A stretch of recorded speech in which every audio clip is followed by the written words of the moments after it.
Notre protagoniste était un simple employé de bureau, travaillant 78 heures par semaine, mais il se retrouve soudainement réincarné dans un monde fantastique. D'habitude, c'est une bonne chose d'être réincarné, et c'était plutôt bien pour notre protagoniste aussi. Cependant, il s'est réincarné dans le corps d'un noble qui est totalement analphabète. Pour empirer les choses, il n'a pas non plus de compétences particulières. Néanmoins, il peut apprécier un délicieux repas et passer un bon moment dans son bain, car il a des servantes qui s'occupent de lui. Il est considéré comme le fils d'un comte qui ne fait que manger et jouer toute la journée. Il s'amuse tellement qu'il ne prend même pas la peine de demander le nom du monde dans lequel il s'est retrouvé. Pendant que les servantes lui donnent son bain, elles lui disent d'aller se coucher tôt car ses frères rentreront le lendemain. Notre protagoniste est confus quand la servante dit cela, et les servantes croient qu'il plaisante. Elles lui disent que ses frères sont Léo Antonio de la famille Palacio.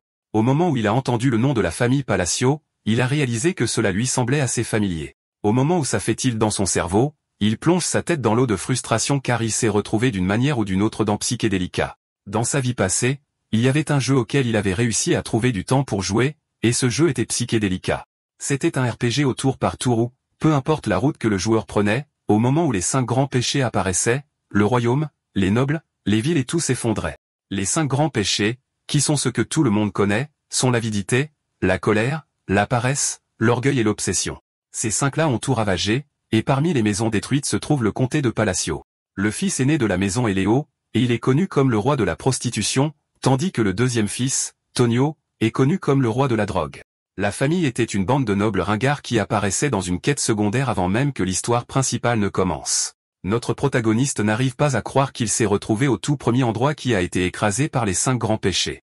En plus de la façon dont les choses ne vont pas si bien pour lui, il s'est réincarné en tant que troisième fils du comté de Palacio, un méchant de pacotille, Elan Palacio.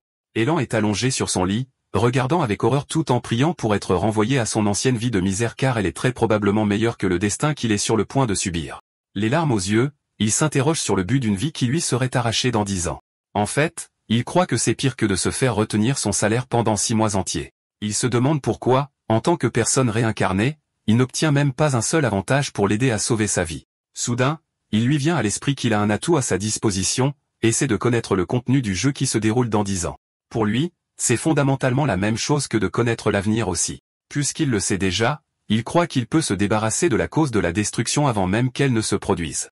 Dans cet esprit, il décide d'essayer de réhabiliter les 5 grands péchés pour le bien d'une vie noble et paisible. Ce ne sont que des enfants tels qu'ils sont, alors il croit que cela devrait encore être possible. 2 mois après avoir pris cette décision, il a reçu son chevalier personnel, Yiban, dans son bureau. Yiban l'informe qu'il a réussi à sauver des orphelins et à les placer dans un orphelinat qu'il lui a indiqué, et parmi eux se trouvait une fille nommée Yutia. Alan est heureux d'apprendre cette nouvelle, et cela ne fait que confirmer sa suspicion que Yiban est vraiment capable. Yiban ne sait pas s'il reçoit un compliment ou non car il est difficile de le dire avec son visage inexpressif. Alan est d'accord avec lui et essaie de laisser échapper un sourire désespéré, mais cela ne fait que le rendre encore pire.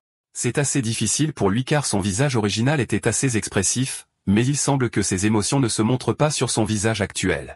Néanmoins, Yiban remercie Elan pour le compliment. Apparemment, la trahison est monnaie courante dans le jeu, mais Yiban est un rare personnage de soutien de haut niveau qui ne trahit pas son maître. Au moment où Alan l'a trouvé, il l'a embauché sans hésitation. Yiban confirme alors auprès d'Alon que le raid était pour sauver Yutia, et il dit oui. Yiban comprend enfin pourquoi Alon s'intéresse à Yutia car même lui, qui a été un mercenaire pendant de nombreuses années, Yutia n'est pas un enfant ordinaire. Fondamentalement, elle était assez forte, ce qui laissa Yiban se demander pourquoi elle se laisserait capturer facilement. Alon demande alors à Yiban pourquoi il n'a pas amené la fille au domaine puisque ce serait plus facile. Alon félicite Yiban pour l'observation. Et bien qu'il semble qu'il laisse son pouvoir se gaspiller, la laisser à l'orphelinat fait partie du plan d'Alon. Yutia Bludia est un membre de la tribu de sang grotesque qui exerce un pouvoir grâce à un contrat avec un être indescriptible d'une autre dimension.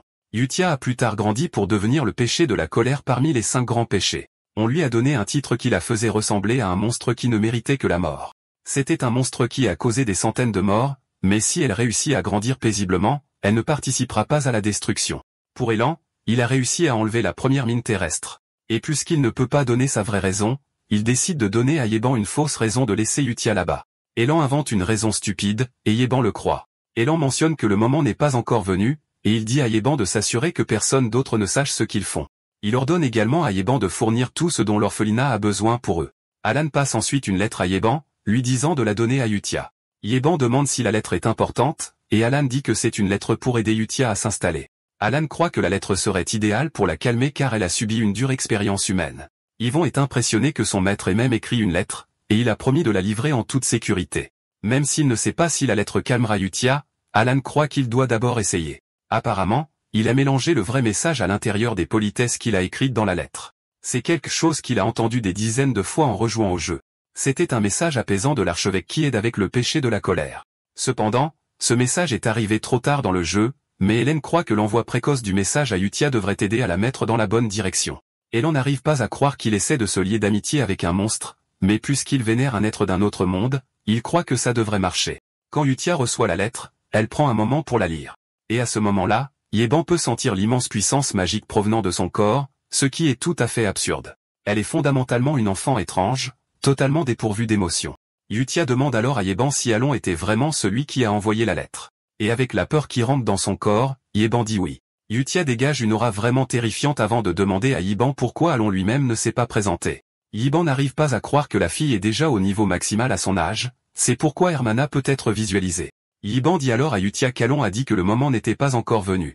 Après avoir entendu cela, Yutia se calme enfin, et c'est aussi grâce au message caché qu'Alon a mis dans la lettre. Yutia sait que c'est quelque chose que seul quelqu'un digne d'être son maître peut connaître. Avec un visage joyeux et une aura accablante, elle mentionne qu'elle comprend enfin la volonté de son maître. Pendant ce temps, Elan, dans son lit, réfléchit à la façon dont il peut s'assurer d'obtenir la prochaine personne sur la liste pour aider à augmenter sa vie apparemment courte.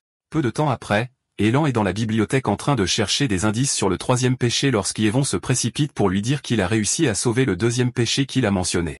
Même s'il a l'air complètement épuisé, Alon demande à Yvon s'il a bien traité l'enfant. Yvon lui assure qu'il a fait tout ce qu'il a demandé après avoir sauvé l'enfant du marché aux esclaves illégales.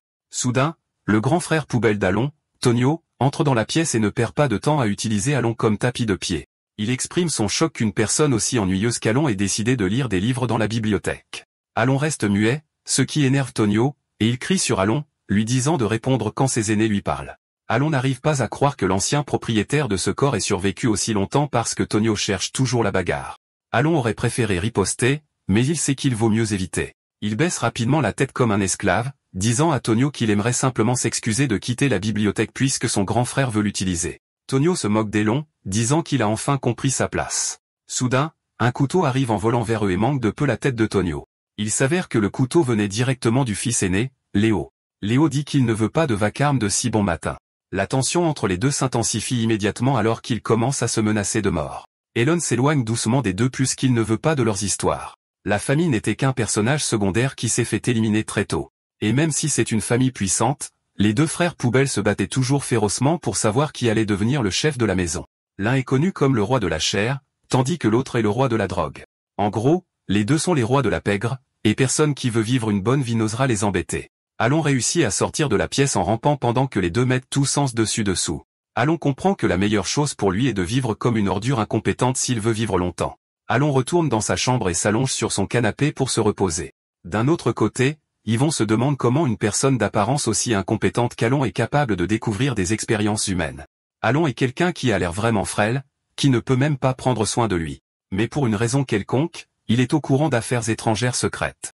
Néanmoins, il considère Alon comme une personne vraiment particulière.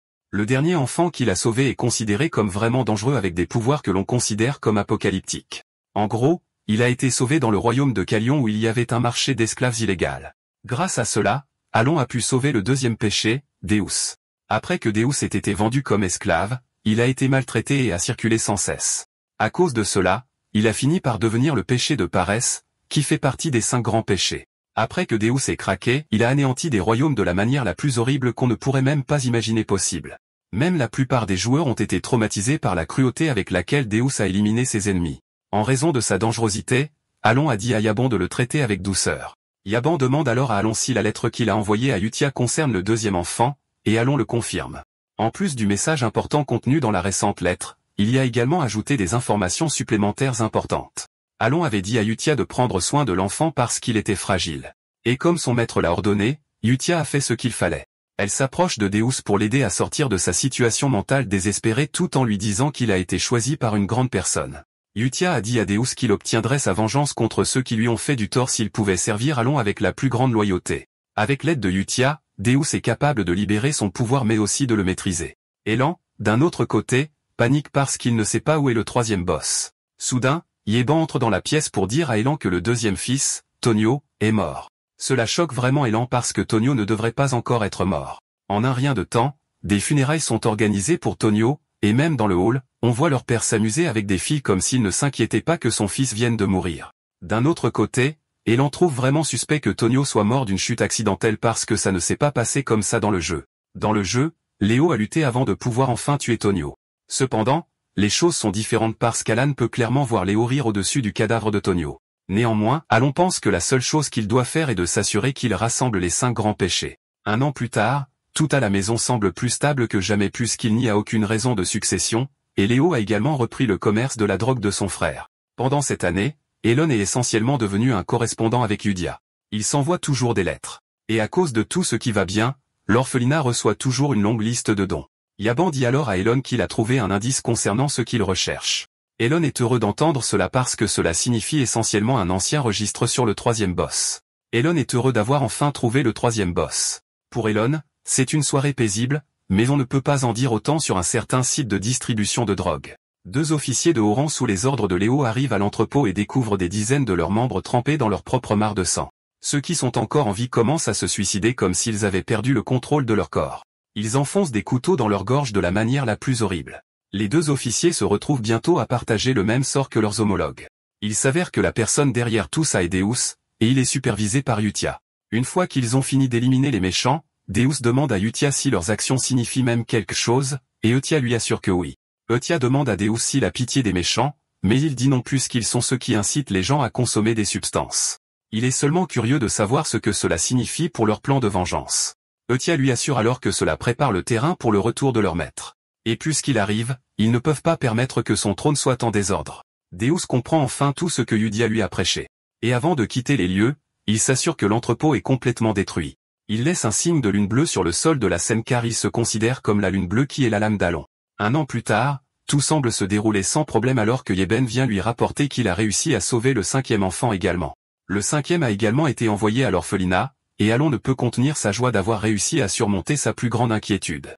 Grâce à son travail acharné, Alon ne s'oppose pas à nourrir Yvon avec les meilleures friandises qu'il puisse trouver. Pour trouver le 3e péché, la cupidité était le plus difficile, mais ils ont pu y parvenir grâce à ses connaissances de joueurs. Yiban a fait tout ce qu'il pouvait pour s'assurer que tout se déroule bien à la fin. Alon dit alors à Yiban qu'il est libre de se reposer pendant un certain temps parce qu'il court partout depuis un certain temps. Yiban lui demande si la mission de l'orphelinat est terminée, et il dit oui. Yiban est soulagé d'entendre cela, et il demande à Alan s'il n'est pas heureux parce qu'il n'a pas l'air de l'être. Mais Alan lui assure qu'il l'est. En fait, il prétend qu'il sourit actuellement même si son visage dit le contraire. Yiban n'a pas d'autre choix que d'accepter ce qu'Alan a affirmé. Elon est allongé sur le sol avec le soulagement que tout se passe comme il le souhaite. Parce que les enfants ne sont devenus mauvais que grâce à leur mauvais passé, il s'est donné pour mission de tous les sauver, et il ne pensait pas qu'il serait capable de le faire avant. Alan demande alors à Yaban l'état de l'orphelinat, et Yaban lui présente une lettre. Yaban lui assure que tout se déroule sans problème, comme prévu. Apparemment, les enfants étaient comme des poupées cassées au début, mais ils ont réussi à égayer les choses. Alon est soulagé de l'entendre, car il n'y aura aucune raison pour eux d'embaucher des gardiens. Alon est fier de Yutia car il ne s'attendait pas à ce qu'elle soit capable de gérer la pression liée à la prise en charge des enfants. Alon soupçonne que c'est facile pour elle en raison de son contexte, qui est lié à l'orphelinat. Alon dit ensuite à Yeban qu'avec tout ce qu'il a vu, Yutia est une bonne enfant. D'après la lettre qu'elle a envoyée, elle assure à Alon qu'il n'a pas à s'inquiéter car tout a été réglé. Alon mentionne à quel point il est fier de voir les enfants grandir correctement. Comme tous les 5 grandissent très bien, Elan en conclut que l'environnement joue également un rôle énorme. Yeban demande ensuite à Elan quand il prévoit de rencontrer les enfants puisqu'il a dit qu'il y aurait un moment pour ça. Au fond, Elan n'a pas l'intention de rencontrer les enfants en personne. Il sait qu'il serait bon de les rencontrer en personne afin qu'ils puissent se rapprocher, mais il est terrifié par les personnalités qu'il a vues en jouant au jeu. Néanmoins, il pense que tout devrait bien se passer puisqu'il les a sauvés avant le réveil. Alon ment ensuite à Yvon, lui disant qu'il pourrait essayer de rencontrer les enfants plus tard. Maintenant qu'il a réussi le sauvetage, Alon pense que la prochaine chose sur sa liste est d'acquérir des compétences d'autodéfense. Puisque la magie nécessite du talent, Alon a tout ce qu'il faut pour l'apprendre. Yiban demande ensuite à Alon s'il a entendu parler de la lune bleue. Elon répond qu'il ne l'a pas fait, et Yiban explique qu'il s'agit d'un groupe qui a récemment gagné en popularité en traquant les organisations criminelles. Puisque cela ressemble à nettoyer les ordures, Elon ne voit aucune raison pour que cela pose problème. Étant donné que la lune bleue ne fait pas partie de l'histoire du jeu qu'Alon connaît, il pense qu'elle disparaîtra en un rien de temps. Yeben lâche alors la bombe, disant que le groupe a tué des nobles, c'est pourquoi il pensait qu'Alon pourrait les connaître. En entendant cela, Alon dit à Yeben de commencer à dormir dans la pièce proche de la sienne. Pendant ce temps, la chef de Blue Moon, Yutia, interroge ses membres sur le rapport de la semaine. Siolan, le péché d'orgueil, rapporte qu'elle s'est occupée des têtes des marchands d'esclaves. Avant de les éliminer, elle a promis de les laisser vivre s'ils pouvaient deviner la couleur de ses yeux, mais pour des raisons évidentes, ils n'ont pas pu, ce qui a finalement conduit à ce qu'elle les tue tous. Le péché d'avidité, Rin, mentionne alors que tous les corps ont été enterrés proprement. Et pour les expériences illégales, Radan, le péché d'obsession, s'est occupé de tout. Yutia est heureuse de l'entendre car tout semble se dérouler exactement comme elle le souhaite. Elle les félicite tous, disant qu'ils existent tous pour la gloire de la lune bleue. Juste à ce moment-là, Radan mentionne qu'il y a un léger problème. Le chef d'Avalon, l'organisation qu'il cible, est dirigée par Léo, le fils aîné du comte. Apparemment, Rodan a découvert un document dangereux lorsqu'ils ont anéanti la base d'Avalon dans le sud. En gros, Léo prévoit de tuer Elan après la mort de leur père. Quand Yutia voit cela, la rage la submerge. 2 ans plus tard, le comte Palacio, qui était malade, décède. Le rapport officiel mentionne qu'il est décédé d'un arrêt cardiaque, mais compte tenu de ses antécédents de toxicomanie, il est évident ce qui l'a tué. Pendant les funérailles, Léo apprend que la lune bleue a de nouveau frappé son entreprise. Elon entend son frère et ses hommes parler de la lune bleue et se rend compte qu'ils ont enfin commencé à prendre l'organisation au sérieux. Momentanément, les funérailles du comte sans aucun pleureur se sont terminées très calmement. Après les funérailles, Yaban demande à Elon quel est son prochain plan. Yaban lui rappelle que l'année prochaine, Léo héritera du titre. Étonnamment, Elon dit à Yaban qu'il quitte le domaine. Cela choque Yaban, et Elon mentionne qu'ils vont vers le sud dans un village isolé appelé Rodmill. C'est un village isolé dans le territoire sud du comté de Palacio. Sans perdre de temps, Alon et Yvon sont sortis du manoir et se sont amusés à Rodmill jusqu'à ce qu'ils soient forcés de retourner au manoir à peine 3 jours plus tard. Quelque chose de choquant et de surprenant s'est produit, et c'est la mort du fils aîné, Léo. Elon n'arrive pas à croire qu'il est déjà de retour au domaine en seulement 3 jours. Elon se demande pourquoi le fils aîné est mort à peine 3 jours après son départ. La cause de sa mort était un coup de lame au cœur. Cependant, la question de savoir qui l'a tué reste sans réponse. Plus tard, Elon demande à Yiban s'il a trouvé quelque chose d'inhabituel, et il répond par l'affirmative.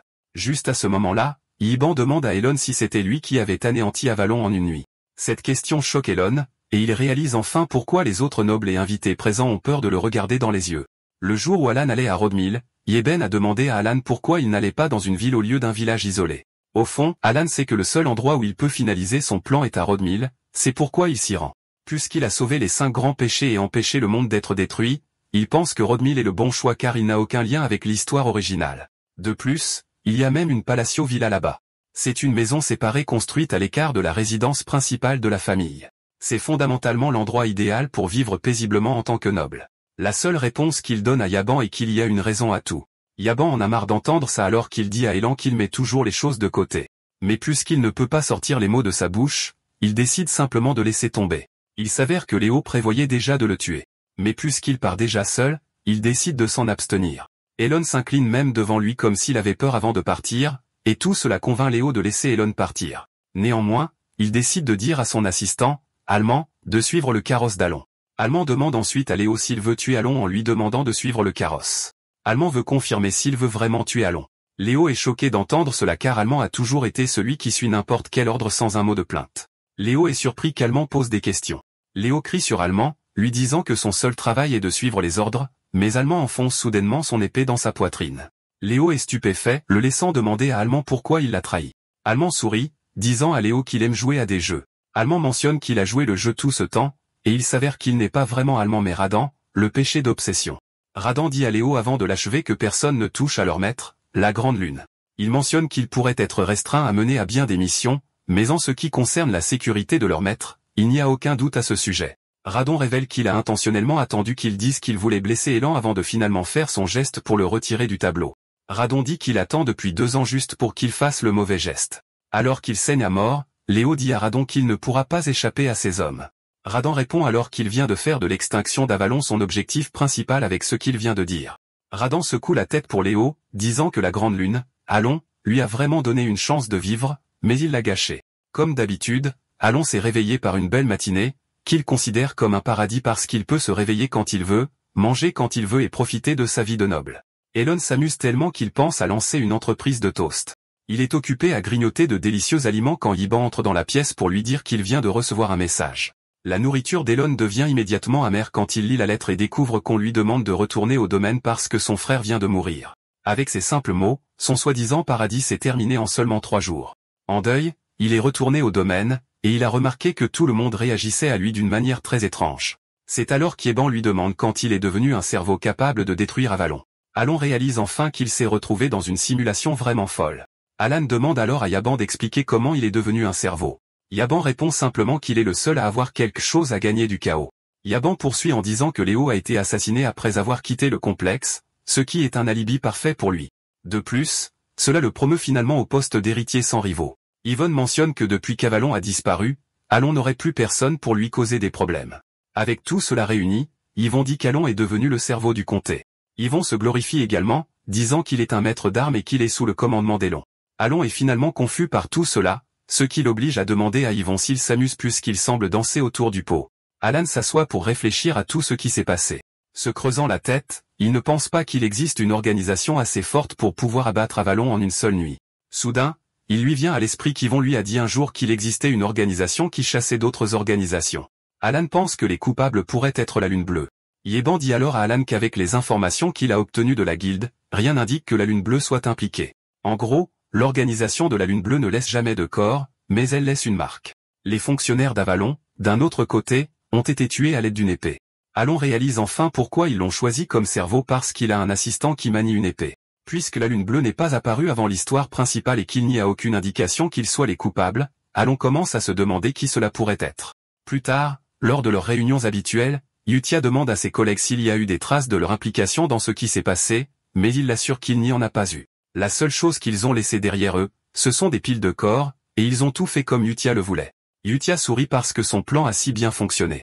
Cela a essentiellement mis fin à Avalon, la puissante organisation qui tenait autrefois le royaume d'Astéria en rançon. Il a fallu 5 jours à Yutia et à ses collègues pour ruiner Avalon. Radon dit alors à Yutia que le nettoyage n'est pas entièrement terminé. Yutia lui demande ce qu'il veut dire par là, et il explique qu'il a trouvé d'autres nobles qui sont liés à Avalon. Apparemment, le duché d'Altea semble être le coupable le plus impliqué dans tout. Sans hésiter, Yutia dit au groupe qu'il est nécessaire qu'ils éliminent discrètement la menace. Yutia interroge ensuite ses amis sur la guilde d'information, et il l'assure que la guilde n'a rien qui les relie à toute l'annihilation. En gros, toutes les autres guildes partagent le même point de vue que la guilde d'information parce qu'elles appellent tout cela l'enfer créé par le maître d'armes. Rin demande alors à Yutia s'ils doivent maintenir la surveillance, et elle leur dit de le faire. Yutia leur dit à quel point il est important que leur maître ne découvre pas tout ce qui se passe. Deus mentionne que Léo, qui était le frère d'Elan, était celui qui l'avait ciblé en premier. Yutia dit alors qu'ils ne peuvent pas justifier ce qu'ils ont fait puisqu'ils n'ont pas reçu d'ordre d'Alan. Yutia leur rappelle qu'ils sont une épée, et qu'ils ne sont pas autorisés à penser par eux-mêmes. Yutia dit que la Lune Bleue ne bouge que sur ordre donné, et de plus, elle les avertit que leur maître sait tout. Dans cette optique, elle les exhorte à toujours vivre selon les normes établies par leur maître et à ne jamais le décevoir. Deus est surpris que Yudia, qui est incroyablement puissante, ait peur qu'Alon découvre leurs exploits. Néanmoins, Deus ne peut pas discuter parce que tout ce qu'ils font est pour Alon. Un mois plus tard, Alon se retrouve coincé avec plusieurs corvées. Ce n'est pas le genre de vie qu'il avait imaginé pour lui-même, mais la vie qu'il a choisie. À cause de la mort de Léo, Alon s'est attiré une énorme quantité de ressentiment. Étonnamment, la mort de Léo n'est pas censée arriver avant 6 ans plus tard. À cause de la mort soudaine de toute la famille, tout le travail est retombé sur Aelin. Pour empirer les choses, tout le monde travaille si dur et livre ses projets juste à temps. Elon se souvient que pendant le mandat de son père, ils travaillaient tous comme des insectes. À son insu, les domestiques et les ouvriers travaillent tous très dur pour s'assurer de ne pas se mettre à dos et de finir dans un fossé quelque part. Elon souhaite que les domestiques règlent simplement les choses eux-mêmes sans l'impliquer.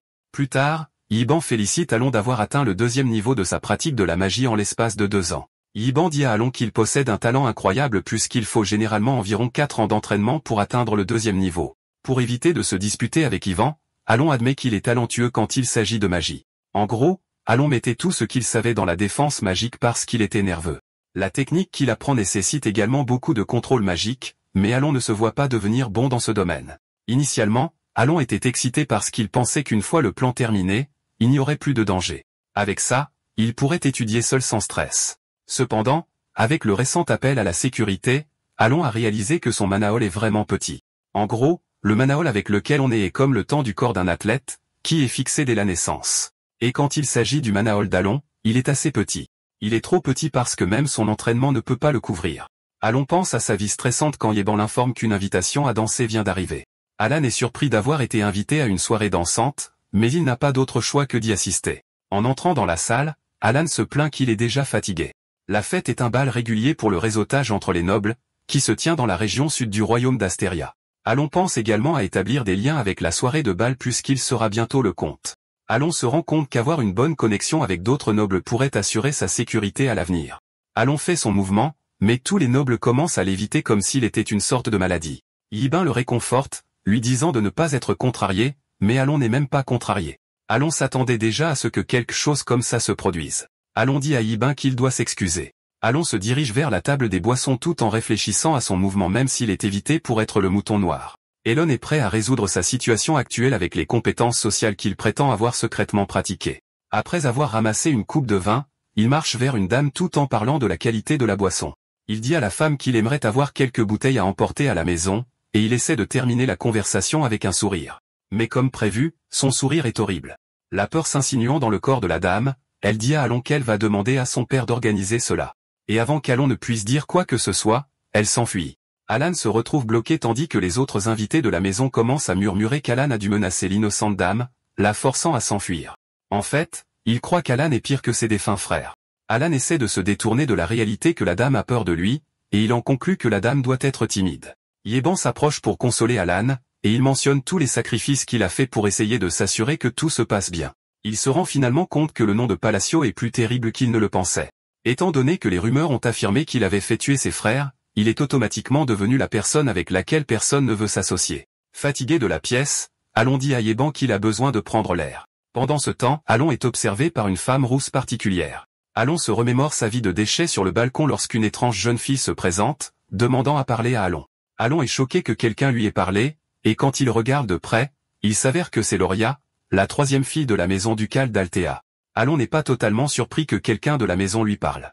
Alon se souvient que la famille Altea est l'un des grands méchants du jeu. Ce sont essentiellement les moutons noirs du Nord. Alon comprend que quiconque a choisi de lui parler n'est pas une personne ordinaire. Cependant, Alon se demande pourquoi il ne se souvient pas de la jeune fille puisqu'il ne pense pas l'avoir vue en jouant au jeu. Juste à ce moment-là, Loria va droit au but, disant à Alon qu'elle a besoin de sa force parce qu'elle sera bientôt assassinée. Alon est choqué d'entendre cela, et la jeune fille continue en disant que jusqu'à ce moment, elle était sous la protection de son père parce qu'elle est la fille de sa maîtresse. Cependant, son père est tombé malade, et elle craint que ses sœurs ne la tuent. Alon réalise finalement que tout est une question de survie, puis il se rend compte qu'il ne se souvient pas de la jeune fille parce qu'elle est morte avant que l'histoire principale du jeu ne commence. Loria continue en suppliant Alon de l'aider, et Alon donne sa réponse en disant qu'il ne va pas l'aider. Loria continue en disant qu'elle ne demande pas son aide gratuitement. Loria promet à Alon la moitié du duché s'il peut l'aider. Alon l'ignore en disant qu'il s'en va. Alon admet que Loria est dans une situation difficile, mais en même temps, il se mettra aussi en danger s'il l'aide. Même s'il veut aider, Alon sait qu'il ne peut pas parce que contrairement à la rumeur, il n'est qu'un type sans talent. Juste au moment où il est sur le point de franchir la porte, la conscience d'Alon l'arrête, et il se retourne pour parler à Loria. Il lui dit que quelque chose de bien va lui arriver, et au fond de lui, il espère qu'elle rencontrera quelqu'un qui pourra l'aider. Pendant ce temps, les péchés observant Elan ont remarqué que Loria s'est approchée de lui, et ils en déduisent que dire à Utia est la meilleure option avant d'agir. Rin dit alors à Deus qu'il n'a peut-être pas besoin de signaler la situation puisque Loria est la seule Altia qui n'est pas affiliée aux mauvaises choses qu'ils font. Ceci, à son tour, l'exclut d'être la cible de Radon. Deus convient que cela facilite les choses parce que les autres Altia seront traités. Ryan mentionne que Utia leur a dit de s'assurer que tous les flux d'informations sont coupés pour s'assurer que l'incident d'Avalon n'arrive jamais à Elan. Elan traverse le hall tout seul lorsqu'il est soudainement approché par la dame rousse. Elan est initialement confus de savoir si c'est lui qui est salué ou quelqu'un d'autre. Elan répond nerveusement aux salutations, et avec la façon dont la jeune fille marche et son aura, Elan peut voir que c'est une personne louche. Alon essaie de se souvenir de qui elle est parce qu'il a définitivement vu son visage dans le jeu. De plus, il comprend que quiconque lui parle n'est pas normal. Alon se souvient enfin de son nom, Kalia Zenonia, et il s'approche d'elle pour lui offrir ses salutations. Kalia est choquée de voir qu'Alon sait réellement qui elle est. Alon dit à la dame qu'il la connaît puisqu'elle est une personne assez célèbre. Apparemment, il y a 3 grandes maisons dans le royaume d'Astéria. La maison au nord est la maison Altea. La maison à l'est est la maison Palacio, et à l'ouest sont les dégénérés de Zanonia. Il s'avère que Kalia est la fille aînée du comte Zanonia. Si Palacio est considéré comme un gang, Zanonia est un syndicat de style corporatif plus raffiné. Même s'il a besoin d'une connexion noble pour vivre une vie paisible, Alon craint qu'ils ne doivent pas s'impliquer avec les Zanonia. Alon continue avec le compliment en disant à Kalia qu'elle est célèbre parce qu'elle est belle, et Kalia le remercie pour le compliment. Kalia dit qu'elle aimerait parler plus, et Alon est d'accord, mais mentionne qu'il y a beaucoup d'yeux qui les regardent. Au fond de lui, Alon veut juste que la dame le laisse suivre son chemin. Kalia sourit en disant qu'Alon est juste comme la rumeur le disait, mais elle lui fait savoir qu'elle aimerait le revoir. Alon est surpris par cela, le laissant se demander ce que la dame voulait dire par là. Pendant ce temps, Deus et Ryan surveillent toujours la situation, et il apparaît que quelque chose de plus préoccupant est survenu. Deus dit à Rena qu'il y a un type bizarre qui suit Alon. Puisqu'il n'y a pas d'ordre direct concernant cela, Rin suggère qu'ils observent, mais passent à l'élimination si nécessaire. Plus tard, Alon et Yeban se dirigent vers un canyon qu'Alon aurait recherché. Yeban est sceptique à propos de tout cela, et il essaie de dire à Alan que l'intérieur du canyon est sombre même s'ils sont en plein jour. Alan, d'un autre côté, se réjouit d'avoir enfin trouvé son objectif. Il prie pour qu'il soit au bon endroit parce qu'il pourrait aussi bien tomber en dépression s'il s'avère que c'est le mauvais. En entrant, Alon est soulagé de voir que c'est exactement ce qu'il cherchait. Fondamentalement, c'était facile à trouver dans le jeu, contrairement à ce qu'il vient de vivre pour connaître son emplacement. Alon est apparemment venu au canyon à cause d'un certain labyrinthe, le labyrinthe des murmures. S'il peut résoudre les énigmes dans 8 chambres, il a une chance de gagner un artefact précieux comme récompense. Puisqu'il se souvient encore de toute la marche, il croit qu'il est temps qu'il savoure la joie du broyage de niveau 1. Elan est époustouflé en se tenant à l'entrée du labyrinthe puisque c'est sa première fois qu'il le voit dans la vraie vie. Yvon mentionne alors que le canyon semble avoir été construit à la main, le laissant se demander comment Elon connaît aussi l'endroit. Elon mentionne avec désinvolture qu'il vient ici souvent, et cela choque Yvon. Réalisant que Yvon y pense déjà trop, Alon lui dit qu'il plaisante seulement. En entrant dans le labyrinthe, il rencontre plusieurs monstres suspendus au toit, attendant qu'ils se trompent d'énigmes afin qu'ils puissent être écrasés. Alors que Yvon panique, Alon reste calme, et cela choque Yvon. Elan se concentre juste sur l'énigme tandis que Yiban se creuse la tête sur la façon dont il a échoué plusieurs fois en essayant de comprendre Elan. Yiban y pense profondément, et il réalise qu'aucune des missions qu'ils ont menées n'a jamais été liée l'une à l'autre. De la destruction d'une organisation maléfique au sauvetage d'un esclave au remboursement de la dette de quelqu'un à l'aide à un orphelin et à plusieurs autres comme lui. Cela amène Yiban à se demander comment Elon connaît le labyrinthe alors qu'Elon ne quitte même pas le domaine. Juste à ce moment-là, Elon mentionne qu'il a trouvé la bonne énigme, mais ils doivent attendre que la main géante finisse son truc. Même si Yiban est curieux à propos d'Elon, il sait que quelque chose de bien ressort toujours de chaque mission qu'ils entreprennent. La porte commence à s'ouvrir, laissant Yiban se demander ce qu'Elon prévoit encore exactement. Lorsque la porte s'ouvre enfin, ils sont accueillis par d'innombrables trésors assis dans la grande pièce. Se tenant au loin se trouve un gantelet avec des anneaux dessus. Apparemment, la seule mission d'Alan est l'anneau noir à l'un de ses doigts. Yiban est surpris de voir que c'est leur seul objectif, car il semble totalement inutile. Alan récupère l'anneau et se rend compte qu'il est trop grand pour sa main, mais il le prend quand même. Il dit à Yiban de laisser tomber les trésors qu'il a emballés, car il ne leur apporterait que des ennuis. Alors qu'il quitte le labyrinthe, Alon assure à Yvon qu'il n'y a rien de dangereux sur le chemin. Alon est reconnaissant de la promenade, car elle lui a facilité les choses. Momentanément, il rencontre un petit problème. Un groupe de golems de pierre ont bloqué le chemin, et Yvon réfléchit déjà à la façon dont il peut sortir Elan de là. Juste à ce moment-là, Elan lui dit qu'il n'a pas à s'inquiéter car il s'occupera des golems. Yvon essaie de dire à Elan que l'évasion est leur priorité numéro 1, quoi qu'il prévoit.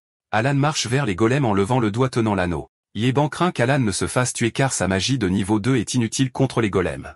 Une fois qu'il est assez près des golems, Alan utilise l'anneau pour activer l'instruction de contrainte. Le temps s'arrête, et Alon se retrouve dans une dimension vide où le système lui dit qu'il a 2 contraintes qu'il peut édicter. Alon se souvient que dans le jeu, sa position actuelle a une fenêtre de sélection. Fixer l'abîme, c'est faire face à un visage géant, et Alon pense que la récompense pour avoir franchi le labyrinthe est l'instruction de contrainte. Comme son nom l'indique, c'est un artefact de type absorption qui impose des restrictions à l'utilisateur en échange de puissance. La voix qui vient de parler à Alon a rendu tout cela très réel. Alon mentionne alors sa première contrainte. Après avoir récité le sort, l'être lui demande ce qu'il compte gagner, et Alon mentionne qu'il aimerait tordre un peu plus les lois du monde.